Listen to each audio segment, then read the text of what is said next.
For the last 2 weeks in the Holy Land, I've been on a mission to understand the true legacy of the prophet Abraham. This great iconic figure is a symbol of the unity of man before God, yet religion has often been used to justify war and division. Now I've moved on to post-9/11 America to check the pulse of a nation gripped by a growing religious fervor. The September the 11th attack has pushed some individuals over the brink. When the police finally intercepted you, you were on your way to the mosque with guns in your car, is that right? Yes, I was. I'd already encountered the extremes among Jews and Muslims. Now it's the turn of a no-nonsense Christianity to come under the spotlight. Muhammad is dead. He's a dead prophet, and Christ is a living Savior. In particular, the faith of one born-again believer. Are Muslims and Jews offended by the language the president uses? I think some are offended and others are frightened. And in a war-torn country, weary enemies resurface to nurture a promise of hope. Continuing my quest for that elusive peace among the children of Abraham.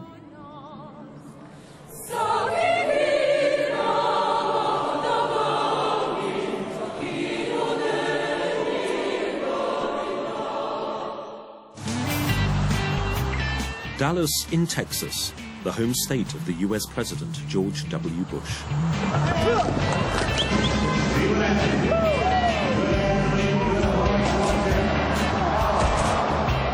It's a fun night out for the family, and also for those of us new in town. But this is the Bible Belt, a part of the world where they both play hard and pray hard. Shall we pray?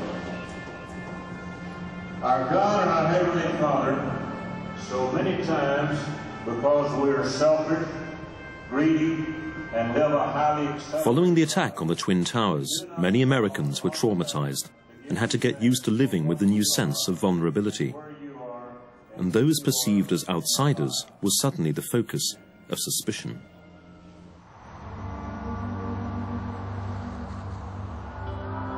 "10 days after the attack on New York, a young Bangladeshi man reported for work at this South Dallas gas station. There was some news on the newspaper about the September 11. So actually I was really scared that anytime anything might happen. Around 12:15, I was working in this gas station, and then there was a customer. He walked in the store with a pointing shotgun towards me. So I thought it's maybe a robbery, since I have the robbery experience 1 month before. He rather asked me a question, "Where are you from?" So then I understood something different, not the robbery.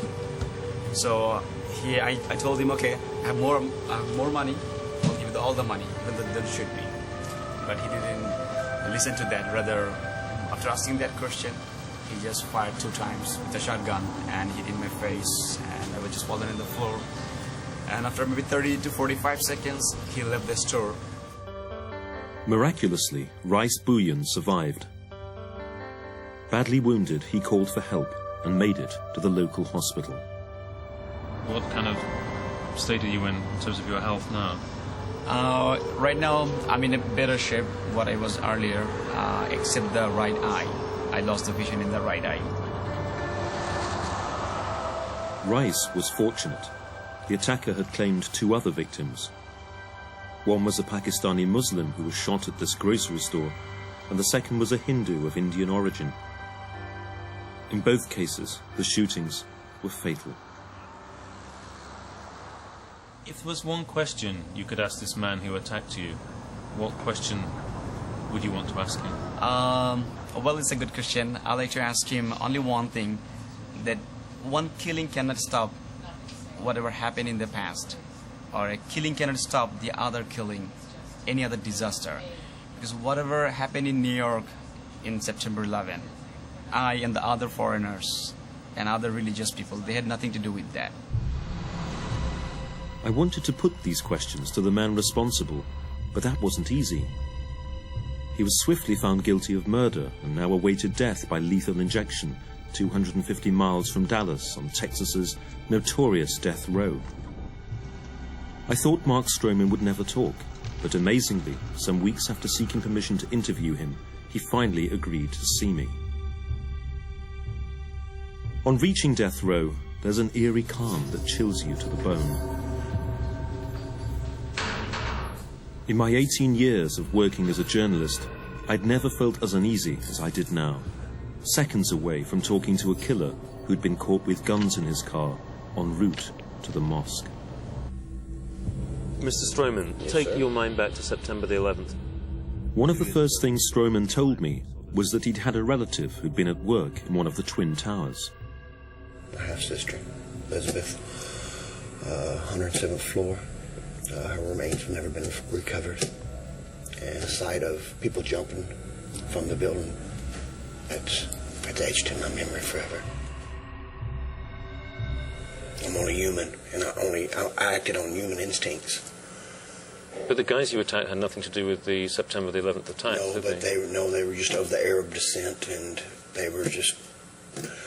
I'm not the only American that acted out this way. Well, you said that you thought you did what lots of other people wanted to do but didn't do. Do you think sir. what you did was actually acting on behalf of a big community of people? Yes, because I'm from Dallas, Texas. Everybody in Dallas, I mean, everybody I knew, friends, everybody was talking about, let's get them, let's bomb them, let's attack them. We were lashing out at the Arab world. We didn't know who was at blame. We didn't care. And I mean, I speak for a lot of Americans and still speak for a lot of Americans. But do you think the people that you shot were innocent or not? That didn't matter to me at the time. But now? I try to block that out as much as I can, but I still have dreams of of their faces. Why don't you try and unblock it and just come to terms with it? I mean, those people didn't have anything to do with it. The only thing they had in common with the people who did those attacks was the fact they had brown skin. Yes, sir. That's not... I mean, it's a bit like me murdering you because of the fact that somebody else on the other side of the world with white skin did something I didn't like. I understand that. Yes, sir. I understand that. What have your inmates here said about what you did? Are you some hero, or have you got criticism? What have they said? I got a Muslim neighbor right now, and me and him get along fine. I'm human, and we all make mistakes. What's your Muslim neighbor in here for? Murder. Yes. Is he a man who prays? Is he a man of prayer? Yes. And how about you? Do you believe in God? Yes, I do believe in God. Now I've getting a lot closer with him. Why is that? Just being so close to death.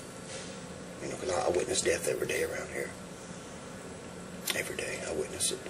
When the day comes and they inject you and you're going to die, Yes, sir. You've got the blood of two innocent people on your hands. How do you feel about facing God having done that? I'm not too sure. I have to deal with that when it shows up, but I'm trying to. You know, man has been killing man since the beginning of time, and I know I've sinned, and I can only hope for forgiveness and repent. Can I tell you what I think about your story that strikes me, Yes, sir. Mr. Stroman? That in doing what you did, you became like the people who acted on September the 11th. That Yes, you sir. you Yes, killed innocent Americans. Yes, sir. Yes, sir. Has that struck you as well? Yes, it has. Every aspect of what I've done haunts me daily. Yes, sir.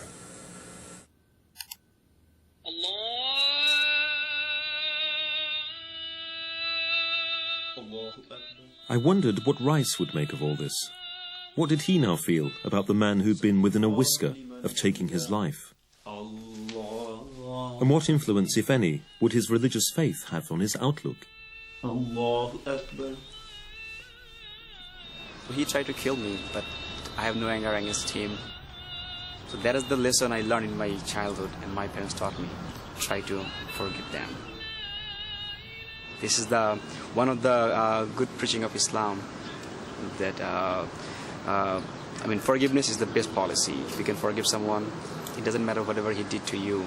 Though sometimes it's really tough to forgive someone because of the situations. But if you can forgive him, that is the best way.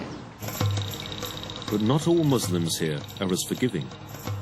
Following 9/11, there was a series of attacks on local mosques and other non-Christian places of worship. Life here is far from back to normal.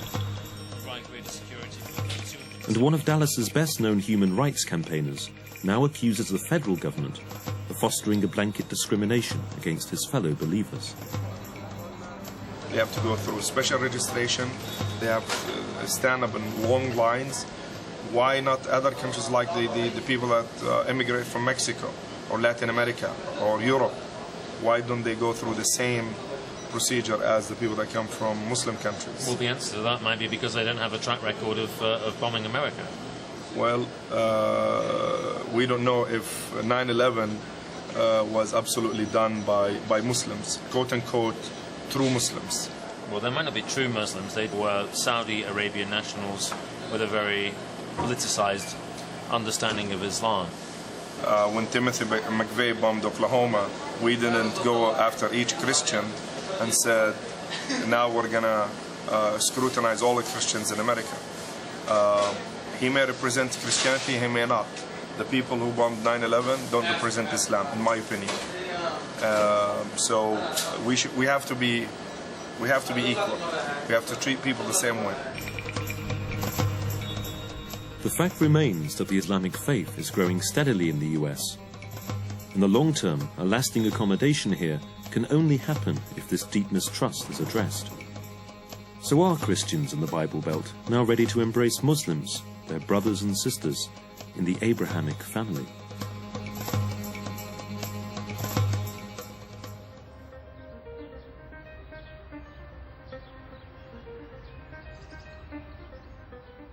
Wisecracks say you can always tell when you're in the Bible Belt because there are more churches than there are branches of Starbucks. This part of the world is renowned for its belief in the literal truth of the scriptures. Many people in these parts really do believe that God created the world in a week. Early in the morning of Pentecost, Peter and the others had made their way to the temple. Inside Dallas's Biblical Arts Center is a huge 250-foot painting called The Miracle of Pentecost, celebrating the coming of the Holy Spirit after Jesus' death and resurrection. With the advent of the Spirit, the apostles lost their fear and were commanded to spread the gospel to all ends of the earth. It heralded the birth of Christianity as a potentially imperialistic religion. This notion of a rampant, dominant Christianity sweeping all before it is all very well for 2,000 years ago. But of course, in the modern era, practically half the world's population either subscribe to other faiths or perhaps none at all. In the 21st century, therefore, the interesting question for the modern-day Christian is this.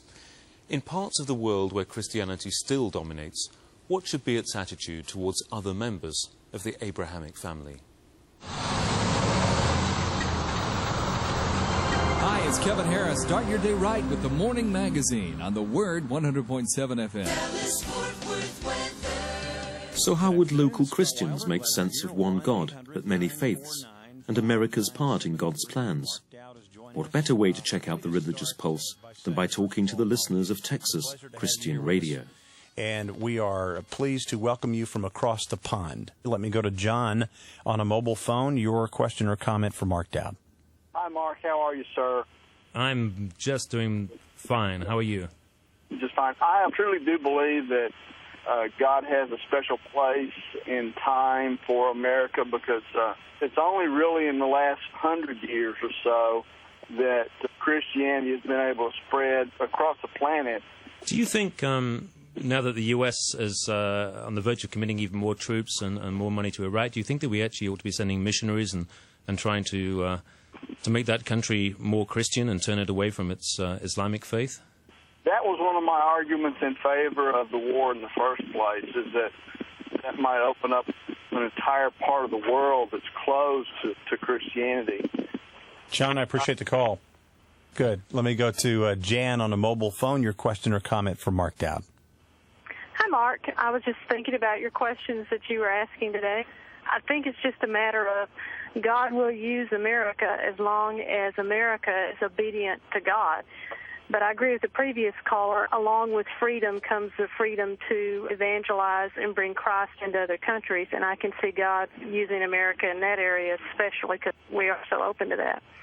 What do we do when people do not know Christ and do not believe he's the Son of God, and we are Christians? Do we keep quiet, or do we try to bring them around to our way of thinking?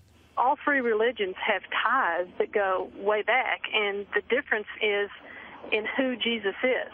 Do you think there are three equally valid faiths, which, that you can put them all on the same kind of level or not? Well, it depends on the person's perspective. In their perspective of who Jesus is, and, of course, whatever religion, whoever you are talking to at the point in time, their religion's going to be valid to them. I'm going to put that question back to the guy who's opposite me at the moment. Scott, do you think these are equally valid faiths or not? No, they're not. We shouldn't be confused about what separates these religions. It's not just that it is different to us. It's different in fact. I understand that the Christian faith could come across as an intolerant faith. And I would just ask for a little tolerance for my intolerance, because my intolerance has to do with what I believe are absolutes. Jesus Christ either was the only Son, is the only Son of God, or he is not. It is the Christian faith that is not about a religion, but about a relationship. And Muhammad is dead. He's a dead prophet. And Christ is a living Savior. Buddha is dead. Prophets are dead. That is the difference that Jan was talking about. 4:45. Let's take a look at the weather on the Word. 100.7 FM, partly cloudy tonight, about a 20% chance. If the spirit of political correctness has taken grip of much of the Western world, it certainly seemed to have eluded this small corner of Texas. But my host hadn't quite finished. What is the relationship between God and the United States of America? Is there some divine plan that God has to bring truth and justice to the world, particularly through this nation? There is a sense that we are sort of a modern era chosen people. If freedom is going to be brought, it will be brought by the United States of America. Good afternoon, this is Scott Wilder. Glad you're here. 1-800-949-5973. There was a muscular certainty here that left me unnerved, an encounter indeed which had taken place in George Bush's own backyard. The president is a self-confessed born-again Christian. Does he see the world in these terms?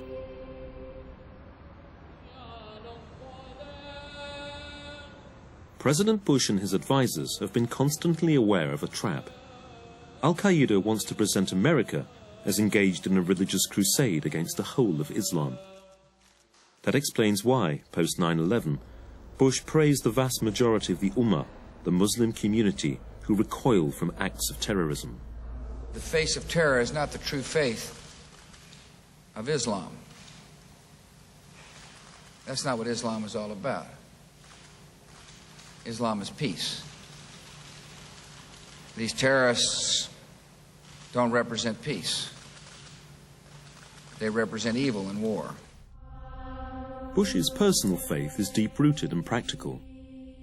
He's prioritized the giving of money to charitable groups, and I've no reason to doubt his comments about Islam and other faiths aren't sincere. But that doesn't mean the religious outlook of the most powerful man in the world leaves me free from concerns. Far from it. I've been doing some homework of my own on the former governor of Texas, and the story begins right behind me at this church in Austin. Bush had just won his second term as governor of Texas and came here for a Thanksgiving service. He sat attentively in the front pews, enthralled by a story from the Bible that had captured his imagination. The preacher from the United Methodist Church was an old friend, Mark Craig, whose sermons he had admired for a number of years. The minister used his sermon to tell the congregation that America was starved of honest leaders. He invoked the story of Moses, who, when asked by God to lead the Israelites out to the Promised Land, had pleaded that he wasn't up to the task and had tried to duck out. Listening to this story, Bush drew parallels between Moses' dilemma and his own uncertainty about whether to run for the White House or not. That sermon spoke directly to my heart and to my life, he says here in his autobiography. He was speaking to you, my mother said to me later. And the pastor had prodded me out of my comfortable life as governor and towards a national campaign. Bush, conscious of a new leadership vocation, now moved from his governor's mansion to bigger things.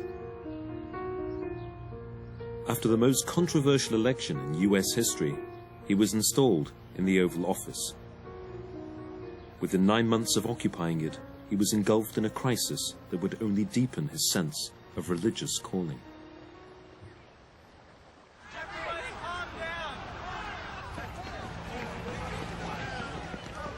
Prior to September 11th, he had a sense of God working through him, and his faith gave him confidence in God's purpose. There's now a much greater clarity and resolution about what that purpose is. He understands himself as involved in a global struggle on behalf of all that is good, decent, and divine against that which is evil. And our prayer tonight is that God will see us through.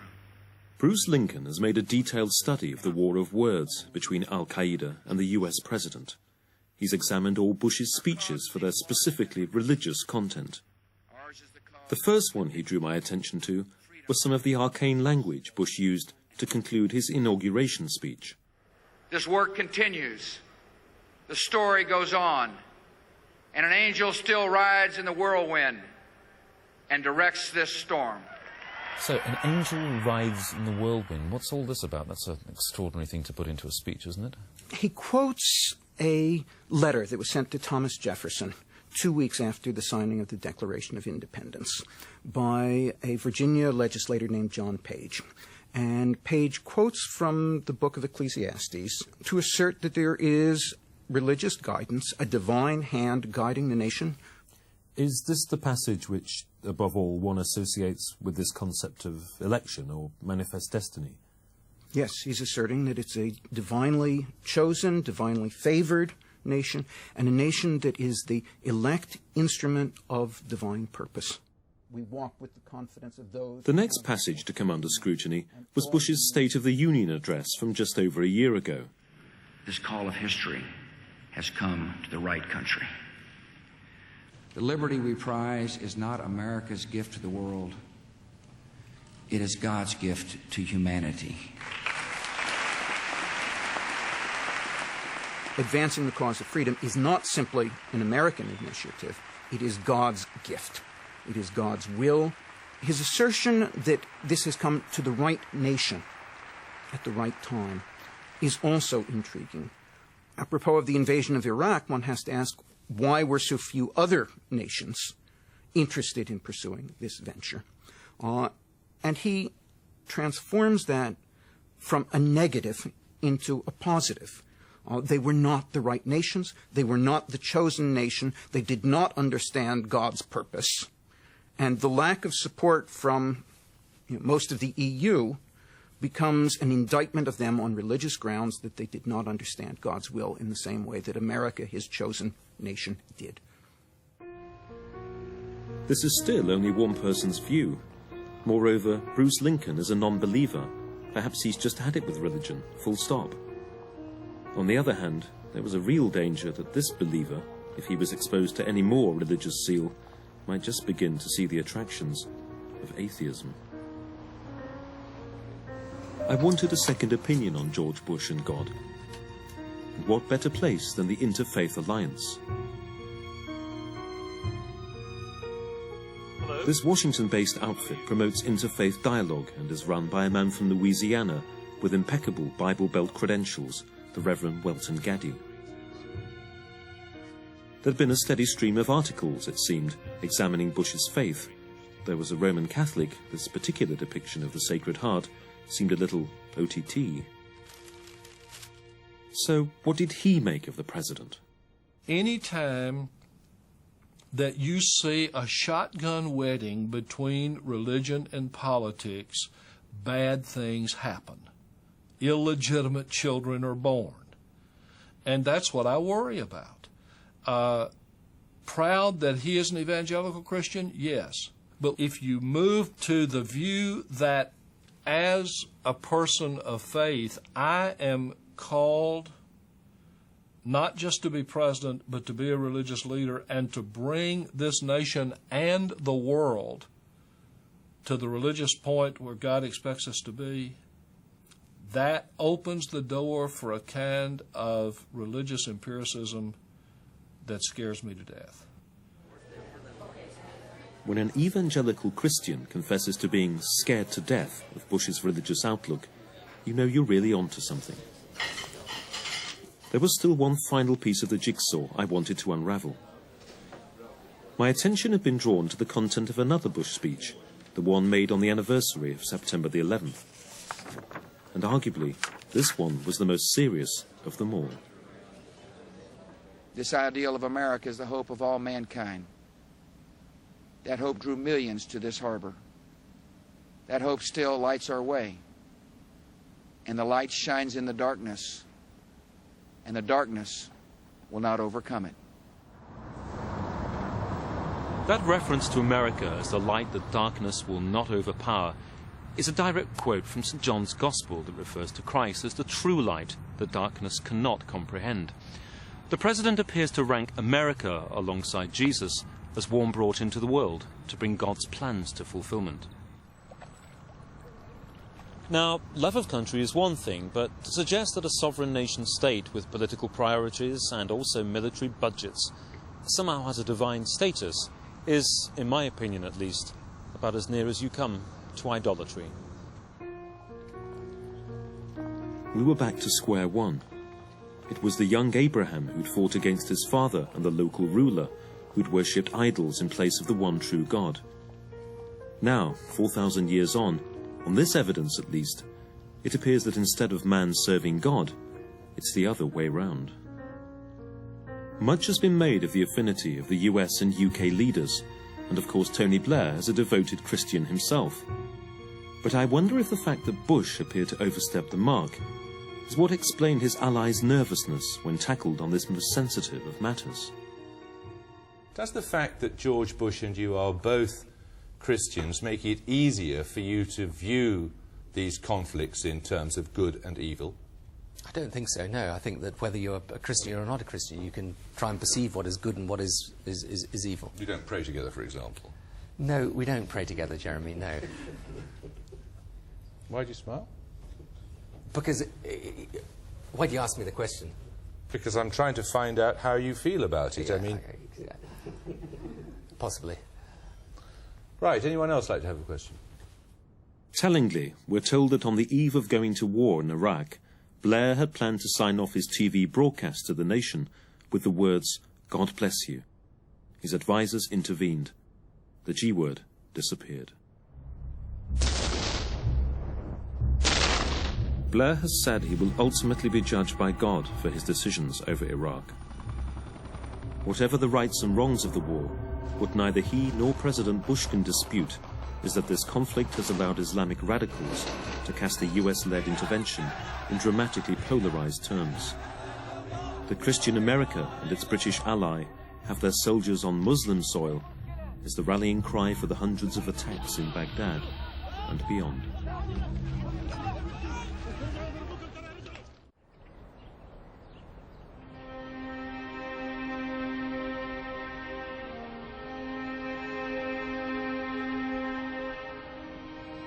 The lessons of war and how to build peace among Abraham's children are goals that remain elusive.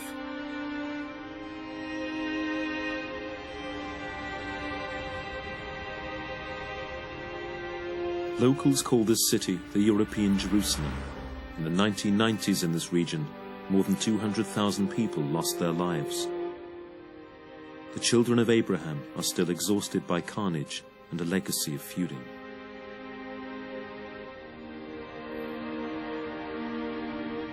This is Sarajevo, the capital of Bosnia, and this is probably the best known market in the world, for all the wrong reasons. A mortar attack on Markali Green Market in 1994, an image engraved on the modern mind, graphic proof of the murderous failure of neighbour to live alongside neighbour.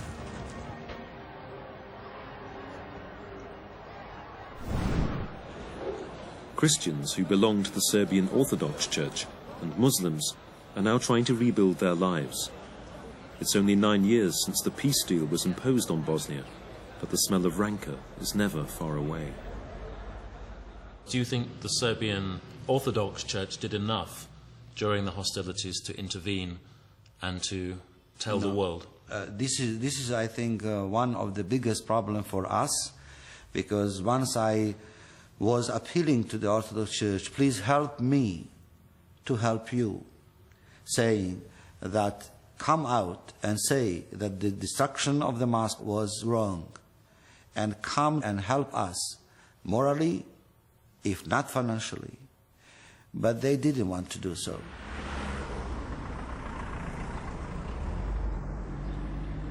To gospodin Reis nije rekao istinu. On neka se obrati političarima, jer to u stvari ono što kaže, to je posao političara. A Srpsku pravoslavnu crkvu on zato nije ništa pitao.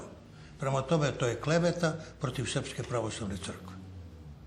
To je neistina i crkvenih objekata, a ni od koga ja do danas nisam primio ni jednu paru da bi ja mogao da poobravim te crkve. There are, though, signs of a battered community continuing to build a fragile peace. Just 10 miles from the border with Serbia is the town of Biljelinja. This community was one of the first to be targeted when the Serbs began their campaign. Muslims here recall the night in 1993 when their mosque was razed completely to the ground.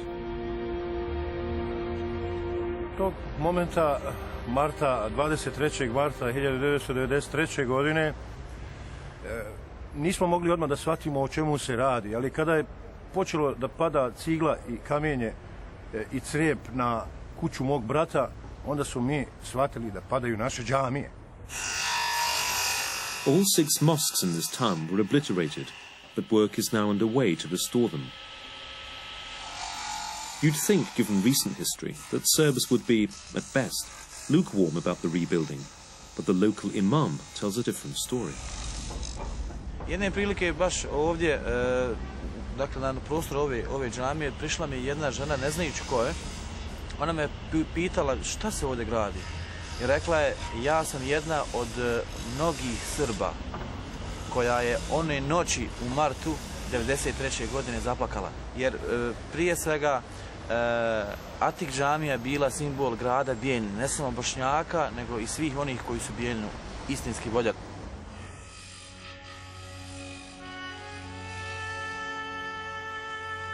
The decision to go ahead and rebuild had a strange twist that would further test relations between the two sides.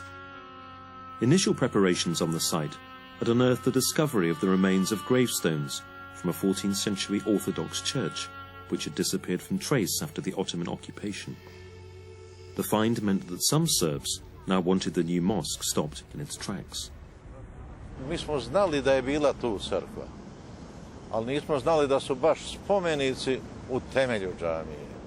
Nijedna vjera, nijedan narod, to je poniženje, to je, znate, mi ne možemo da shvatimo neke sa zapada, pravi neku dugu islamsku bogomolju ili bilo koju. Nije to civilizacijski. The most precious of the stones are now housed in the local museum, barely 100 meters from the mosque. After their discovery, the building works were put on hold, while a special commission was appointed to decide the mosque's fate. And what did they decide in the end? They agreed about the authenticity of the monuments. They agreed that they are old Orthodox Serbian inscriptions of Serbian Orthodox Church, but the conclusion was there is no, obstacles for the rebuilding of the mosque.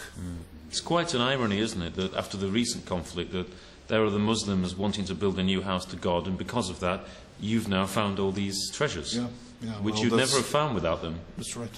I mean, that could be some poetic justice or something, but... Do you think somebody up there is trying to say something? Well, I wouldn't go that far, that's a political question. But maybe, who knows? This is a story in which both sides emerge with something. Since the war, local Serbs have had a new church built. It's sited within a stone's throw of the steadily emerging new mosque. It's an image of a fragile but precious coexistence.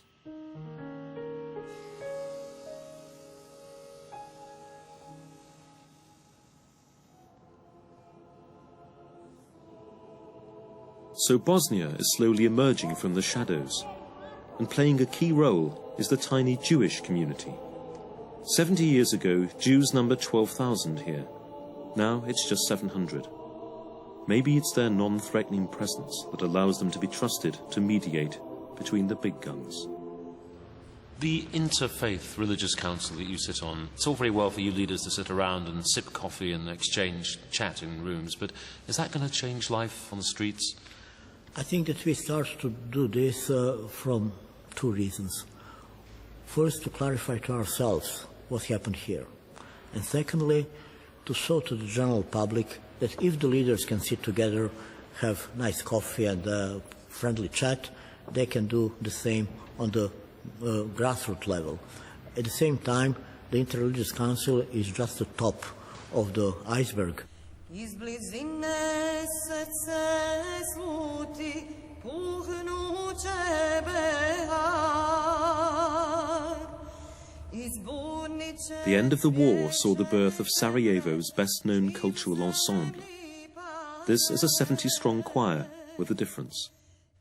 Its director drew its members from the Abrahamic faiths to sing music from the three traditions. A noble goal, but the start was almost a total disaster. It was very difficult to the people to sing song of their enemies. You know, we had a really terrible war, and people were deep wounded in their persons. And in beginning, some people spoke to me when they sang, for example, Muslims sang Orthodox songs. I can't do it. I disgust it. Because it reminds me of the Serbs. Yes, and also the Serbs, when we started to sing, Serbs and Croats to sing Islamic songs. And we had to be patient. This spirit of this Abrahamic community first started in the choir. Father Markovic spent 2 years, to no avail, searching for an appropriate name for his musicians. Then finally arrived inspiration from a Latin text. Pont anima, it means bridge with spirit. So it is the name of our choir. It's a bridge over the divide to the other community. Yes, so that is the fundamental idea. Our idea is that through communication with different people, we grow. We don't lose our identity.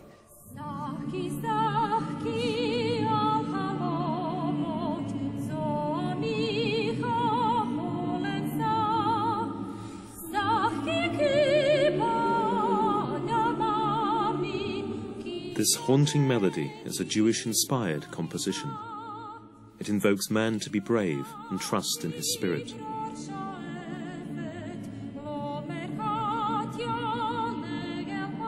Maybe it's only now that the truth is beginning to dawn on Bosnia's religious leaders that entrenched hostility is no option for the future. The question of dialogue is not an academic question. The question of dialogue and coexistence and tolerance in Sarajevo is the question of existence. And I would repeat what late Martin Luther King has said on one of his occasions of his inspired speeches, when he said, the question now is not between violence and non-violence. It is the question of non-violence or non-existence. Ako ga mi sami ne budemo tražili i našli, neće nama pomoći ni znam ko da je došao. I niti će dolari, ni marke, ni euri da pomognu, nego treba da se uzdignemo iznad toga i da po moralnome zakonu činimo i radimo, a tu ćemo onda najbolje uslove stvoriti za ovu državu. When Abraham was asked to countenance the sacrifice of his son, God took him to the very brink of human violence before the truth of his test emerged. In Bosnia, man took himself over that brink and now asks himself, why did this happen? And from where did these dark forces originate? Have these people begun to see God in the face of the stranger?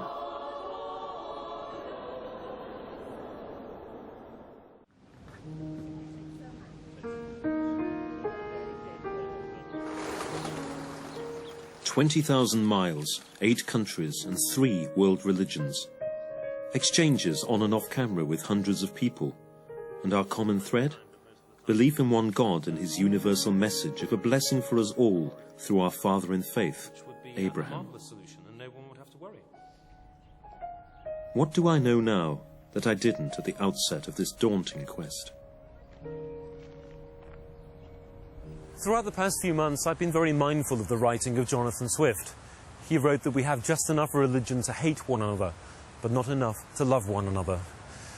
Perhaps in the end, it's helpful not to talk about the differences between the 3 Abrahamic faiths, so much as a difference between 2 mindsets. Between those people on the one hand who are open to dialogue, who are comfortable with their own religion, but who are happy to explore the ideas of others, and on the other hand, the mind of the classic religious fundamentalist, the person who sees everything in black and white, and who is adamant that he possesses the truth.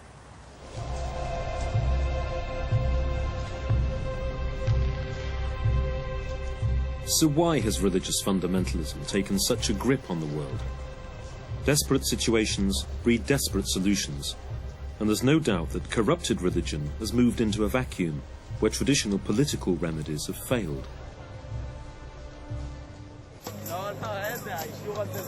Fundamentalism might be rooted in psychological insecurity, but it's also a reaction to modernity, to the pace and threat of change. Feeling out of control, the zealot's mind cleaves to simple certainties and is reassured by apparently clear-cut religious texts which shore up a fragile psyche and keep confusion at bay. But it's also an indictment of religious liberals. Yeah, people like me, if you like, who fail to bang the drum for tolerance and allow the zealots to give the impression that it's their view of the world, and only their view of the world, which is religiously authentic.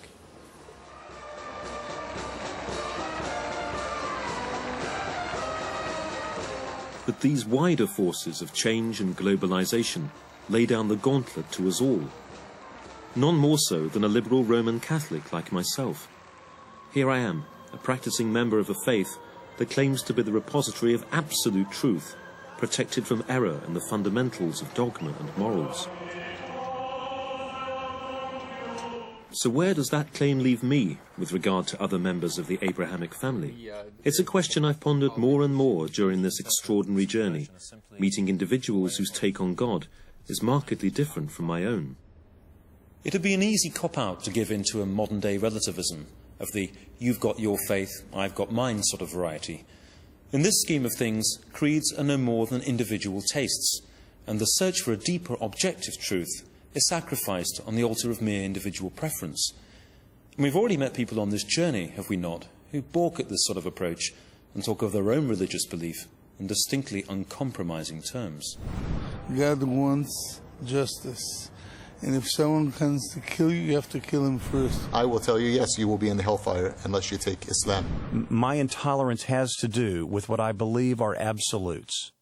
Jesus Christ either is the only Son of God or he is not. Well, Scott, I can have absolute beliefs too, but surely it's a question about how you go about expressing them. First of all, you have to remind yourself that these are religious beliefs held in faith. They're not scientific facts, and I have to hold out the possibility that I might be wrong. But secondly, in a world seeking greater ease and understanding between the children of Abraham, banking on at the outset about the areas that divide you rather than unite you is a recipe for a dialogue of the deaf. And in this respect, I've come to learn that Judaism is very different from both Islam and Christianity. The particular relationship the Jewish people claim with God has never become a universal one that demands dominion over the souls of all human creatures on the planet. In marked contrast, the two other faiths stake a claim on all mankind. For Christians, Jesus is the revelation of salvation for the whole world. And for Muslims, the Quran handed down to Muhammad is the final and definitive word of God for all his subjects.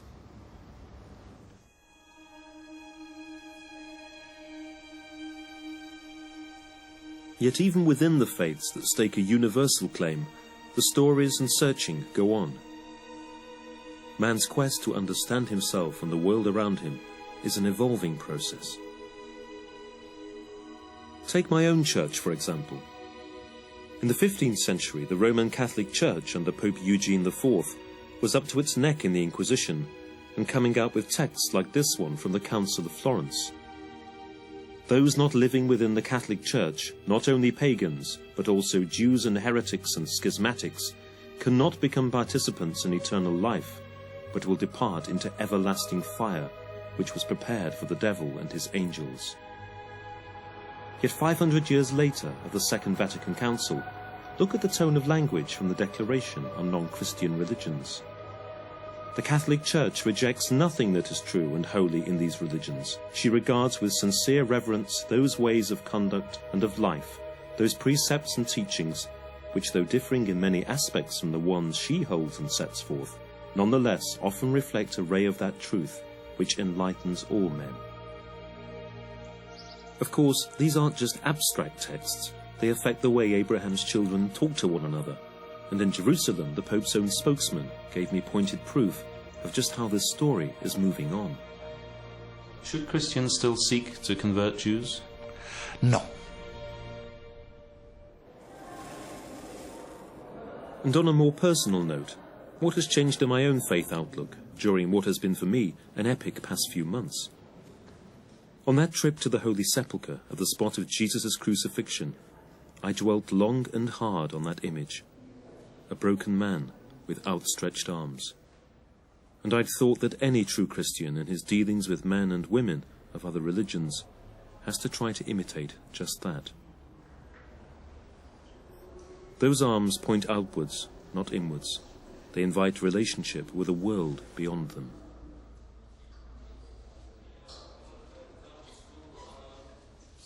I'd be lying if I'd said that at any point I'd been on the verge of converting to Judaism or Islam, but I have learned an awful lot about these two faiths.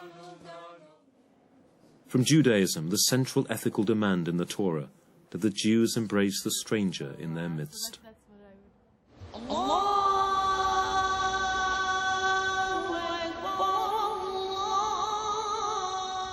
And from Islam, the prayerfulness and God-centered life among many Muslims that puts this once-a-week-to-church Western European Christian to shame.